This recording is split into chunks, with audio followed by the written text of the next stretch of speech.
এই ৩টি জায়গায় নারীকে কখনো একা রাখবেন না, না হলে সারাটা জীবন পস্তাতে হবে আপনাকে। পত্নী, কন্যা, বোন বা মায়ের নিরাপত্তার কথা প্রত্যেকটি পুরুষই ভাবে। পুরুষের এই চিন্তাকে নিয়ে আচার্য চাণক্য নীতিতে এমন ৩টি বিশেষ জায়গার কথা বলা হয়েছে, যে ৩টি জায়গায় আপনি যদি আপনার পত্নী, কন্যা বা অন্য কোনো নারীকে একা ছেড়ে আসেন, তাহলে সারাটা জীবন আপনাকে পস্তাতে হতে পারে। আসুন তাহলে খুব অল্প সময় এই ৩টি বিশেষ স্থানের ব্যাপারে, যেখানে একটি নারীকে ছেড়ে আসা বিপদের কারণ হতে পারে। কূটনীতির বিশেষজ্ঞ আচার্য চাণক্য প্রত্যেক পুরুষ, বিশেষ করে স্বামীদের উদ্দেশ্য করে বলেছেন, সময় যতই কঠিন হোক বা দিন যতই খারাপ হোক না কেন, একজন স্বামী তার স্ত্রীকে অন্য কোনো পুরুষের সাথে যেন কখনোই একা না রেখে আসে।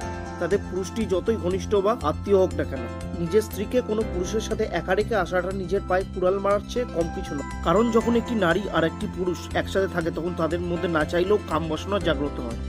এই বিষয়ে আপনি তাদের সম্পূর্ণ দোষী সাব্যস্ত করতে পারবেন না, কারণ এই সময় চিন্তাভাবনা এতটাই চঞ্চল হয়ে থাকে যে একজন মানুষ কখন নিজের লিমিট পার করে ফেলে তা মাথায় আসে না। আর সেই জন্যই আপনি দেখবেন আমাদের সমাজে একটি যুবতী মেয়ের নিজের বাবার সাথেও একই বিছানায় থাকা নিষিদ্ধ। মনোবিজ্ঞানের মতে একটি নারী আর পুরুষের মাঝে যে আকর্ষণ কাজ করে, সেটা মানুষের আদিমতম প্রবৃত্তি।